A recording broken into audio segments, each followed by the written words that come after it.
Menteri Hukum Supratman Andi Aktas memunculkan wacana pengampunan koruptor melalui denda damai. Menteri Hukum menyebut kewenangan denda damai ini berada di Kejaksaan Agung. Sebenarnya ruang itu sudah diberikan kepada Kejaksaan Agung, karena Jaksa Agung sekarang salah satu kewenangannya adalah melakukan denda damai. Itu sudah ada ruangnya. Cuman sampai hari ini mungkin Kejaksaan belum melakukan itu. Padahal itu kewenangan baru yang kita berikan kepada Kejaksaan. Karena yang paling penting sekali lagi bagi pemerintah dan untuk rakyat Indonesia adalah bagaimana aset recovery itu bisa berjalan. Kemudian kalau aset recovery-nya bisa baik, ya kan, pengembalian kerugian negara itu bisa lebih maksimal, itu jauh lebih baik dibandingkan sekedar hanya menghukum. Hai para koruptor atau yang merasa pernah mencuri dari rakyat, kalau kau kembalikan yang kau curi, ya mungkin kita maafkan. Tapi kembalikan dong. Nanti kita beri kesempatan cara mengembalikannya bisa diam-diam supaya nggak ketahuan. Mengembalikan loh ya. Tapi kembalikan. Gagasan Pak Prabowo untuk kemungkinan memberi maaf kepada koruptor asal mengaku secara diam-diam dan mengembalikan kepada negara secara diam-diam. Itu kan salah. Undang-undang korupsi tidak membenarkan itu, hukum pidana tidak membenarkan itu. Lalu menterinya mencari dalil pembenar, itu kan ada di Undang-Undang Kejaksaan, denda damai. Nanti lihat aja akibatnya, akan lari semua orang koruptor diam-diam, kalau mau ketahuan baru ngelapor, minta damai, dan kita tidak tahu siapa yang mendamaikan, kan gitu. Dari denda damai sampai diskon hukuman, apalagi nih kejutan Prabowo. Assalamualaikum warahmatullahi wabarakatuh.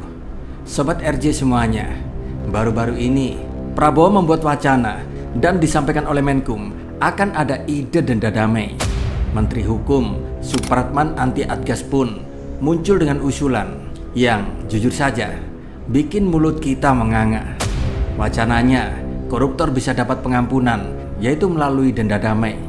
Di sini artinya, kalau ada yang nyolong duit negara lalu ketahuan, cukup bayar denda, bebas sudah.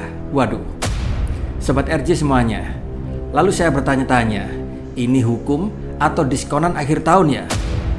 Di sini pun Pak Mahfud MD sampai angkat bicara, ini namanya kolusi, bukan solusi. Mana ada korupsi diselesaikan secara damai? Itu korupsi baru, namanya kolusi. Kalau diselesaikan secara damai, dan itu sudah sering terjadi kan? Diselesaikan diam-diam antar penegak hukumnya yang ditangkap. Kalau menyelesaikan diam-diam kan banyak tuh yang terjadi. Jaksa, polisi, hakim masuk penjara kan mau menyelesaikan diam-diam. Iya toh? Itu sama aja. Kok kayaknya korupsi di era ini makin diubah menjadi investasi ya? Bikin rugi negara dulu, bila ketahuan lalu beli ampunan. Dan denda damai ini katanya buat pemulihan aset negara. Apa iya sih? Emang sih kita tahu bahwa pemulihan aset itu penting. Tapi kalau hukuman buat pelaku jadi ringan, apa nggak sama saja ngajarin maling buat untuk santai?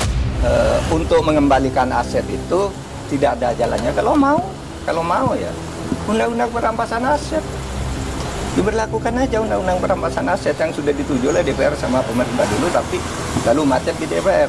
Itu saja diundangkan, itu lebih gampang ya. Undang-undang perampasan aset itu kan bisa dilakukan begitu. Bayangin sob, kalau ini jadi diterapkan, bukan cuma koruptor yang senang, tapi juga produsen kantong kresek buat bungkus duit mereka.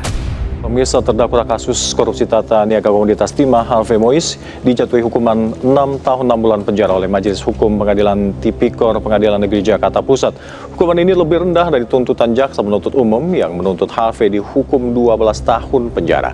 Dan pidana kepada terdakwa dengan pidana penjara selama 6 tahun dan 6 bulan dan denda sebesar 1 miliar rupiah dengan ketentuan apabila denda tersebut tidak dibayar akan diganti dengan pidana kurungan selama 6 bulan.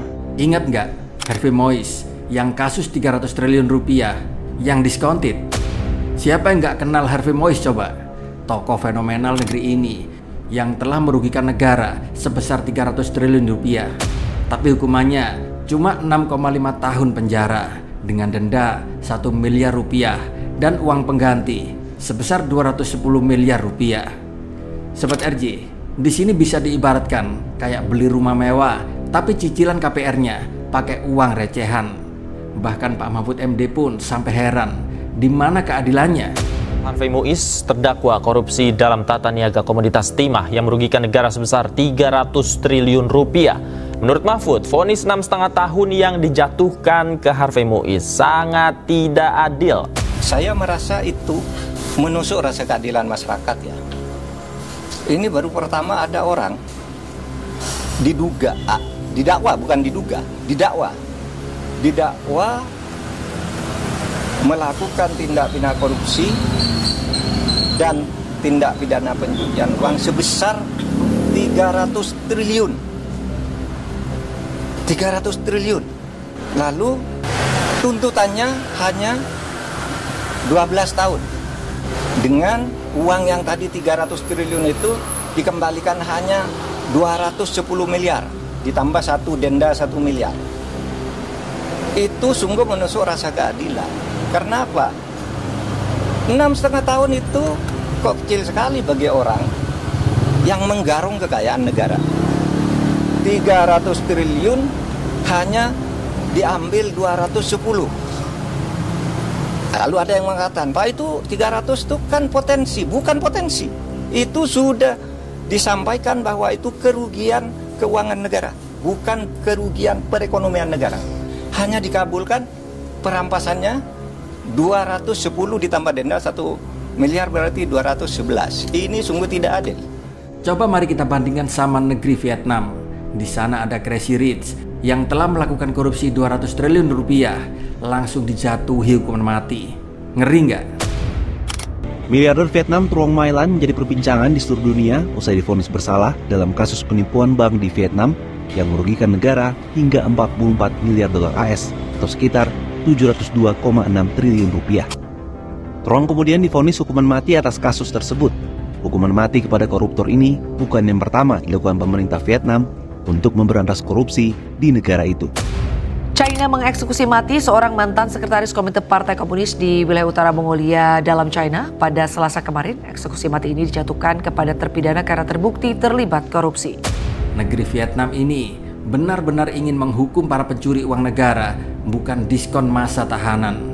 Di Indonesia, malah kayak jualan hukuman di marketplace. Beli dosa dengan harga besar dan mahal, gratis pengampunan, nominalnya sangat begitu kecil. Terus di sini, apa yang bisa kita harapkan dari kabinet ini? Bila kita mengaca ke Vietnam, investor teknologi besar seperti Apple, Google, dan Tesla makin banyak yang melirik Vietnam. Kenapa? Karena hukum di sana memang enggak main-main. Kalau ada yang korupsi, habis cerita. Dan beda sama di sini, di mana diskusi tentang pengampunan koruptor malah menjadi trending topik. Singapura, tetangga kecil kita, juga terkenal negara yang bersih. Makanya mereka menjadi pusat bisnis Asia Tenggara. Lalu apa kabar Indonesia? Apalagi ditambah dengan wacana kayak gini. Jadi di sini nggak heran kalau para investor akan lebih memilih negara lain. Sobat RJ, di sini kita jadi bertanya-tanya, apa yang sebenarnya ingin dicapai oleh kabinet Prabowo ini? Wacana denda damai, pengampunan para koruptor, pengampunan para pengemplang pajak, yaitu melalui tax amnesti.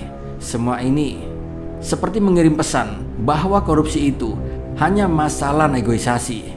Apakah ini yang akan menjadi warisan mereka? Di sini Mahfud MD pun bilang, kita butuh solusi, bukan kolusi. Tapi kalau pemerintah terus melangkah ke arah ini, sudah pasti masa depan Indonesia pasti akan suram.